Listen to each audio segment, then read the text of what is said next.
PFI पर जो देशव्यापी ऑपरेशन चलाया गया उसका नाम है ऑपरेशन ऑक्टोपस।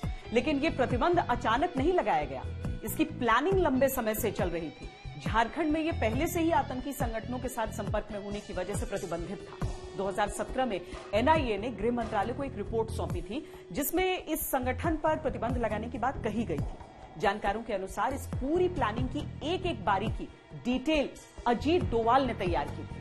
आपको बताते हैं कैसे अंजाम दिया गया इस सबसे बड़े ऑपरेशन को।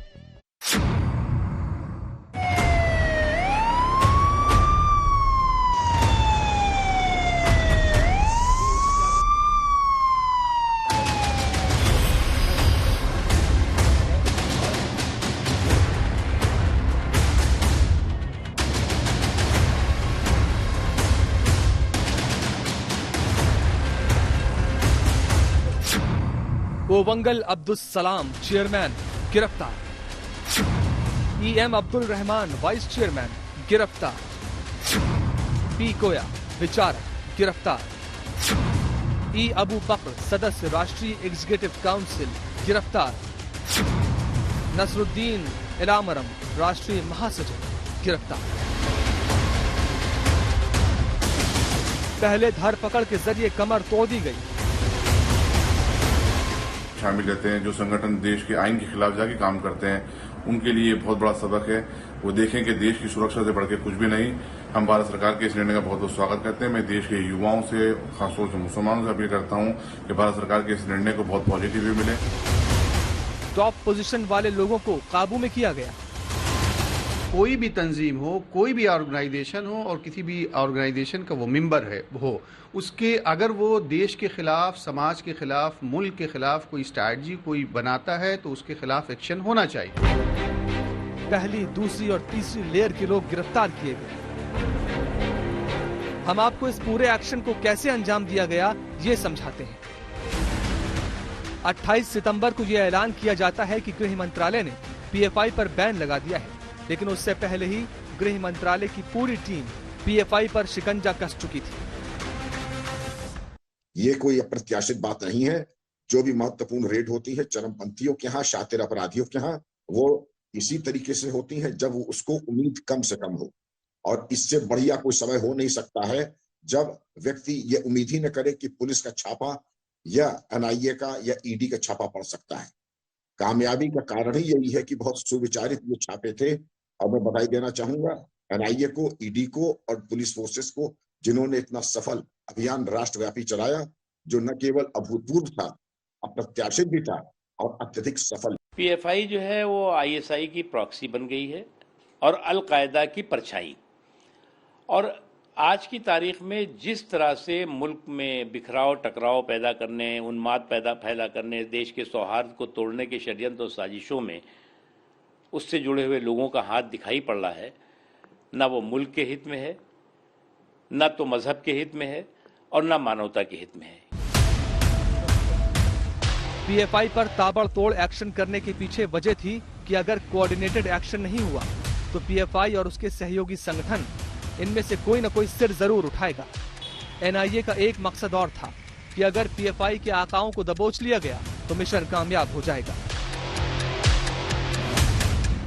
सूत्रों के मुताबिक अगस्त के आखिरी हफ्ते में गृह मंत्री अमित शाह और एनएसए अजीत डोवाल ने पूरी प्लानिंग तैयार करके पीएम नरेंद्र मोदी को दिखाई। उन्हें बताया गया कि कैसे इस पूरे ऑपरेशन को अंजाम दिया जाएगा। पीएम से हरी झंडी मिलने के बाद अजीत डोवाल ने काम करना शुरू कर दिया। गृह मंत्रालय में पीएफआई डेस्क बनाने का प्लान सही साबित हुआ। यही वजह है कि ऑपरेशन की व्यूह रचना करने के लिए इस तरीके की कोशिश की गई। इस डेस्क में एनआईए, ईडी और आईबी के अधिकारियों को रखा गया। जानकारी यह है कि एनआईए के जो अधिकारी हैं इस डेस्क में जाकर के उन्होंने जहां टेरर लिंक की छानबीन की तो वहीं टेरर फंडिंग की छानबीन ईडी की तरफ से किया गया। तो आईबी की तरफ से बड़े स्तर पर खुफिया जानकारी इस पूरे प्लान को लेकर के जुटाई गई। कि अगर किसी की प्लानिंग होगी तो वो बताया नहीं जाएगा। मुझे भी अगर मालूम होगा तो मैं बताऊंगा नहीं। ये चलता है राइट टू नो और नीड टू नो, क्योंकि अगर नाम खुल जाए तो ये मान के चलिए कि पीएफआई और सिमी उनसे प्रेम संबंध नहीं रखेंगे। इसलिए अगर मुझे मालूम भी होगा तो मैं बताऊंगा नहीं, लेकिन मैं अपने अनुभव से बता सकता हूं ये एक व्यक्ति का काम नहीं होता है। ब्रेनस्टॉर्मिंग की वजह से, और ब्रेनस्टॉर्मिंग के बाद जो शीर्षस्थ ब्रेन होते हैं देश के, उनका सबका योगदान और उसमें कंटिंजेंसी प्लान, भागने के रास्ते का प्लग कर देना। और आपने ये भी देखा होगा कि इतने बड़े छापे में किसी भी तरह का बल प्रयोग नहीं हुआ, किसी तरह की फायरिंग नहीं हुई और शांतिपूर्ण तरीके से संपादित हो गया। तो जिन्होंने भी किया है उनको नमन और प्रणाम उनको। 2 सितंबर को डोवाल ने केरल के टॉप पुलिस ऑफिसर्स के साथ बैठक की। 15 सितंबर को अजीत डोवाल ने मुंबई में एनआईए और ईडी के अफसरों के साथ बैठक की और उन्हें पूरी योजना की जानकारी दी। दोनों संस्थानों के टॉप और तेज तर्रार अफसरों की सूची बनी। सबको अलग अलग राज्य और अलग अलग शहरों की जानकारी दी गई। एनआईए उसकी जांच कर रही थी। जिस तरह के एविडेंस आए हैं, जो छापे से और जो गिरफ्तारियां हुई, रिमांड पर जो लोग लिए गए, उसे जो जानकारियां उसी के आधार पर कार्रवाई की गई। बैन किया गया है। इसके अलावा जो 8 और संगठन हैं पॉपुलर फ्रंट ऑफ इंडिया से जुड़े हुए, उनके खिलाफ भी कार्रवाई। सारे पॉपुलर फ्रंट से ही जुड़े हुए संगठन है, उसी के अंदर से निकले हैं। फिर शुरू हुआ एक्शन। 21 सितंबर 2022 को दिन में ही एनआईए और ईडी के अफसर छापेमारी के लिए तय जिलों में पहुंच चुके थे। सारी टीमें तैयार थी। छापेमारी से 1 घंटे पहले स्थानीय पुलिस को इसकी जानकारी दी गई और बैकअप फोर्स तैयार करवाई गई। इसके बाद रात 1 बजे अजीत डोवाल ने एक साथ सभी जिलों में पीएफआई के ठिकानों पर छापेमारी का आदेश दिया। 22 सितंबर को देश के 15 राज्यों में पीएफआई के ठिकानों पर छापेमारी की गई। इस दौरान 106 लोगों को गिरफ्तार किया गया था। पीएफआई के ठिकानों पर 27 सितंबर को दूसरे राउंड की छापेमारी की गई। इस दौरान 7 राज्यों में छापे मारे गए। पीएफआई से जुड़े 247 लोगों को गिरफ्तार किया गया। इस पूरे एक्शन की प्लानिंग इतनी मजबूत थी कि कहीं भी किसी को भी एक्शन का रिएक्शन दिखाने का मौका तक नहीं मिला। ये जो जांच चल रही थी उसी के आधार पर छापेमारी और जो लोग पकड़े गए उनको रिमांड पे लिया गया था। जो सूचनाएं मिली उसी के आधार पर कार्रवाई।